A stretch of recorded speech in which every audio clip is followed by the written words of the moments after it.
और अब पेश है खबरों की तफसील। कांजी नाग राजपुरा अवंतीपुरा में कल हुए एनकाउंटर में अंसार गजवतुल हिंद के चीफ समेत 3 मकामी मिलिटेंट हलाक हो गए हैं। महलूक मिलिटेंटों की शिनाख्त हमीद ललहारी साकिना ललहारी काकापुरा पुलवामा, नवीद हुसैन टाक साकिना नियाना बटपुरा और जुनैद रशीद बट साकिना नौदल त्राल के तौर पर हुई है। वाज़ेह रहे कल शाम 5 बजे के करीब फोर्सेस ने कांजी नाग गांव को मुहासरे में लेकर तलाशी कार्रवाई शुरू की थी। इस दौरान एक मकान में छुपे मिलिटेंटों ने फोर्सेस पर फायरिंग की, जिसके बाद फोर्सेस ने जवाबी कार्रवाई की। यहां काफी वक्त तक गोलियों का तबादला जारी रहा। एनकाउंटर में एक रिहायशी मकान को जुज़वी तौर नुकसान पहुंचा है।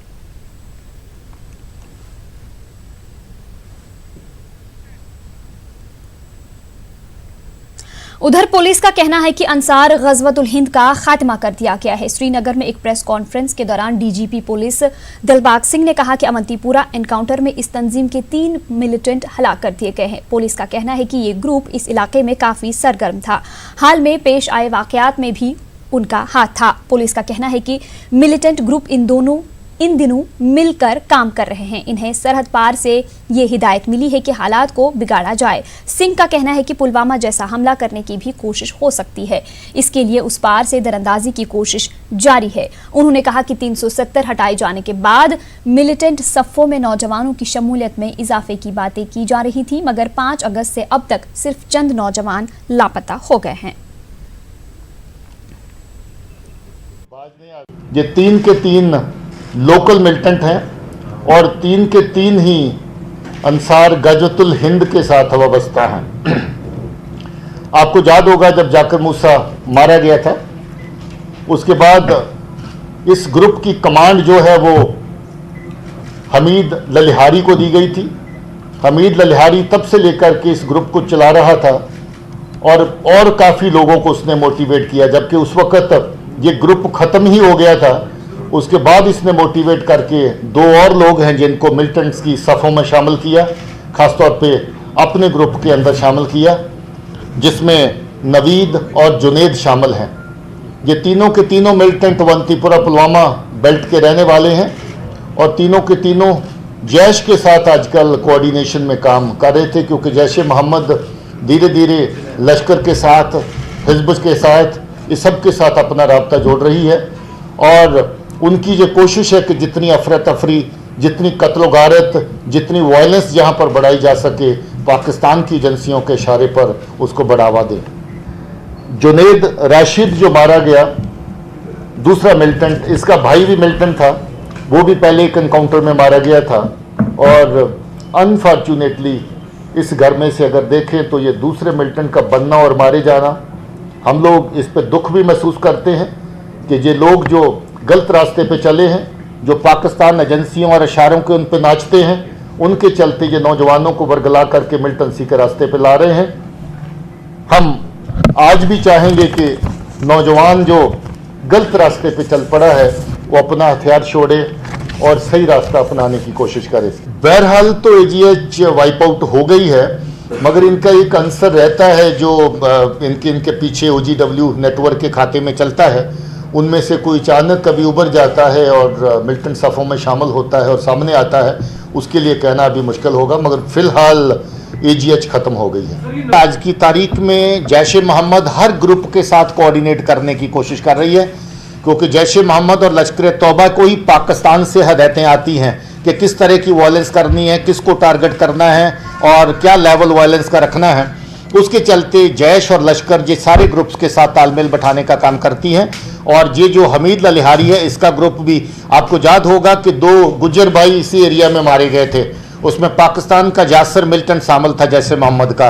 वो काफ़ी हद तक इनके साथ मेलजोल अपना रख रहा था और मुझे लगता है कि अगला निशाना जासर ही होना चाहिए। पाकिस्तान की तरफ से तो खुली धमकियाँ हैं, इंक्लूडिंग देयर प्राइम मिनिस्टर, कि पुलवामा जैसे वाक़े कभी भी जहाँ पर पेश आ सकते हैं। और वो इसीलिए कहते हैं क्योंकि उनको पता है उनके मिलिटेंट जहाँ पर ऑपरेट कर रहे हैं, लश्कर तौबा और जैश मोहम्मद उनकी तरफ से ऑपरेट कर रही है। ऐसी अगर धमकियाँ देते हैं तो हमारी कोशिश है कि हम इस तरह का वाक़ा ना होने दें। हम लोग सतर्क हैं, हमारी फोर्सेज जो ग्राउंड पे डिप्लॉयड हैं वो सतर्क हैं और मुझे उम्मीद है कि we would be able to take care of any such threats. जो कमी आई है इस वक्त मिलिटेंसी में, ये पाकिस्तान को काफ़ी परेशान कर रही है। इसीलिए पाकिस्तान की तरफ से बेहद कोशिशें हो रही हैं कि रोज़ और रोज़ मिलिटेंट्स के जहां पर पुशिंग करें और इनकी तादाद बढ़ाएं। तो लॉन्चिंग पैड बिल्कुल लाइन ऑफ कंट्रोल के पास एक्टिव है। आर्मी और उनकी ISI पूरी तरह इन्वॉल्व है कि ज़्यादा से ज़्यादा मिलिटेंट रैंक्स को इस तरह पुशन किया जाए। It's difficult to give you exact number of militants who have come in after August 5, but their number is sizable. That much I can say. Their sightings have taken place at number of places in North Kashmir and South Kashmir, and going by that, we feel that the number is sizable. But again, I would say that number is not that big that we should be very much worried about it. That number is, as it happens always, they send some number, we deplete some number. So therefore, that process is on. So we would bring that number down. जिला राजौरी के Nowshera sector में शहीद हुए फौजी जवान we Sunil are को खराज अकीदत पेश किया गया। शहीद जवान को पहले जम्मू और दिल्ली में भी खराज अकीदत पेश किया गया। दोनों मकामात पर मुख्तलिफ सिक्योरिटी एजेंसियों और फौज के जवानों और आला ओहदेदारों ने शहीद को खराज अकीदत पेश किया। बाद में शहीद के जसद खाकी को आखिरी रसूमात के लिए उसके आबाई इलाके को रवाना किया गया।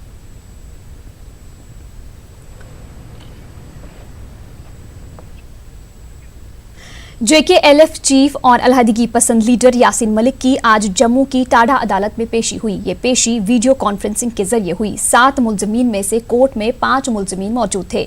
मामले की अगली समाअत 5 नवंबर को होगी। आपको बता दें कि गुज़िश्ता रोज तिहाड़ जेल इंतजामिया यासीन मलिक को कोर्ट में पेश करने से कासिर रहा था। यासीन मलिक फिलहाल हिंदुस्तानी फजाइया के 4 जवानों के कत्ल के इल्जाम में तिहाड़ जेल में हैं।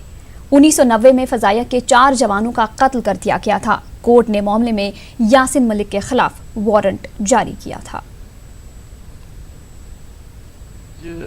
यासीन मलिक केस में जो टोटल 7 एक्यूज पर्सन हैं, 5 हाजिर थे।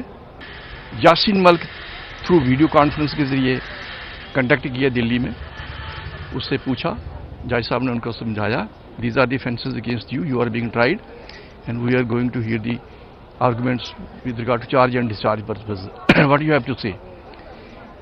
ये अलाउ है कि वीडियो कॉन्फ्रेंस के जरिए कि उससे बात की जा सकती है, can be tried accordingly.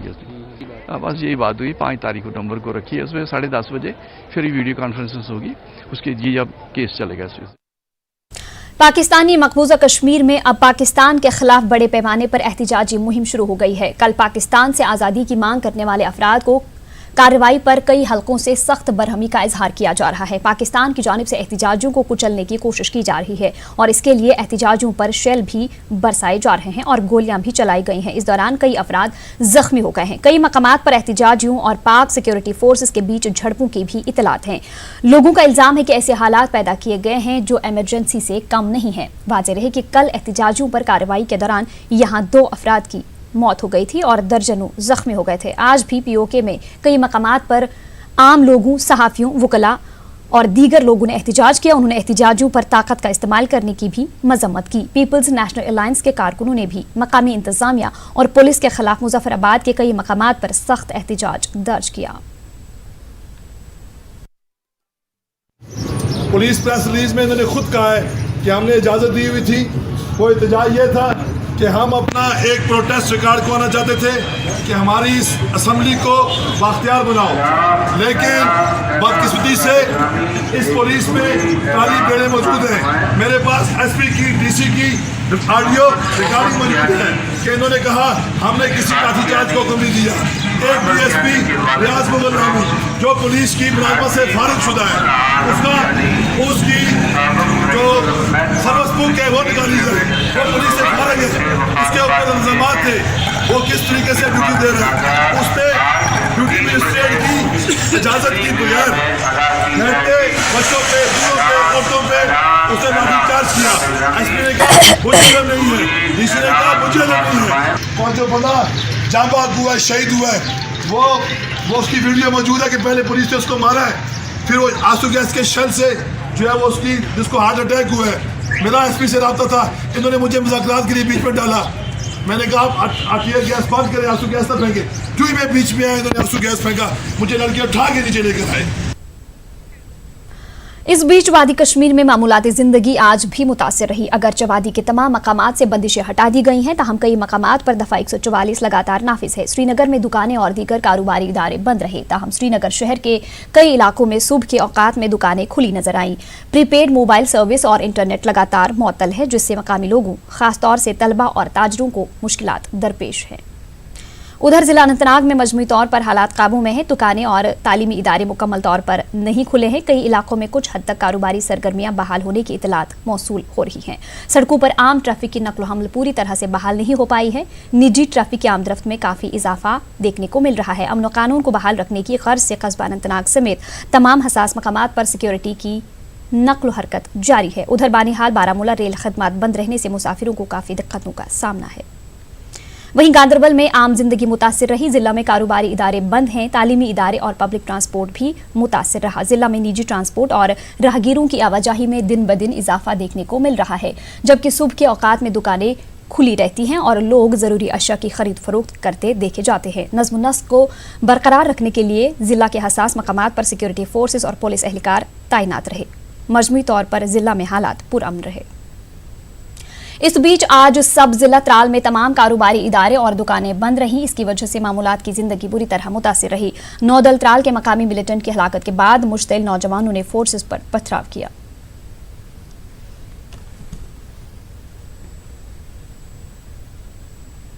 Government high school Wuttoo zone Damhal Hajipora Kulgam में गुज़िश्ता रात आग की एक पुरस्कार वारदात पेश आई है। आग की इस वारदात में स्कूल की अहम इमारत को नुकसान पहुंचा है। आग बुझाने वाले अमले ने आग को मजीद फैलने से रोका। मकामी लोगों के मुताबिक स्कूल की इमारत में आग अचानक नुमुदार हो गई। इसने आनन फानन इमारत को अपनी लपेट में ले लिया। वाज़ेह रहे कि यह वारदात उस वक्त सामने आई है जब इंतजामिया स्कूल खोलने और इम्तिहानात मुनक्किद कराने की कोशिश में है। पुलिस ने मामले का नोटिस लेते हुए FIR दर्ज कर ली है। मामले की तहकीकात शुरू कर दी गई है।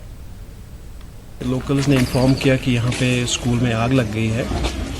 फिर हमारे जो नेबर्स हैं स्कूल के और हमारे जो लोकल स्टाफ है, हम यहाँ पे आए और हमने इसको आग को बुझाने की कोशिश की, लेकिन आग इतनी तेज़ थी कि एक तो हमारा साइंस लेबॉर्ट्री पूरा डैमेज हो गया, MDM रूम आप देख सकते हैं, और एग्जामिनेशन यूनिट वो भी इसमें कम्प्लीटली डैमेज हुआ।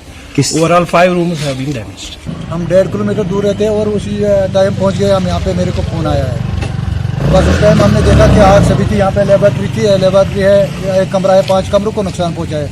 यहाँ पे लेबॉर्ट्री है, यहाँ पे मिड डे मील्स होता है, यहाँ पे एग्जामिनेशन होता है, उसका बहुत सा नुकसान हुआ है यहाँ पे।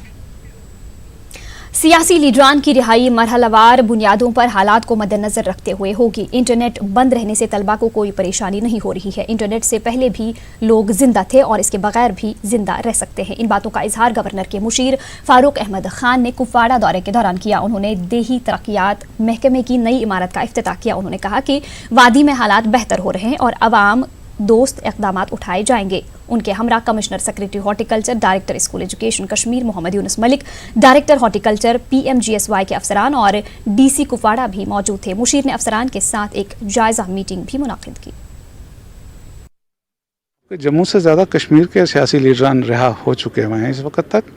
हर एक केस जो है अपनी अपनी जगह उसको एनालाइज किया जाता है और उसके परमुटेशन कम्बिनेशंस देखकर छोड़ा भी जा रहा है, छोड़ा गया भी है पिछले दिनों, और इसी तरह आगे भी रहेगा। ये वक्त के साथ साथ और सिचुएशन के साथ साथ ये एक डायनामिक प्रोसेस है। इसमें कोई वो मैकेनिकल बटन दबा के अंदर कर देना या बटन दबा के बाहर कर देना ऐसा नहीं होता। तो इनका हमेशा चेक होता रहता है।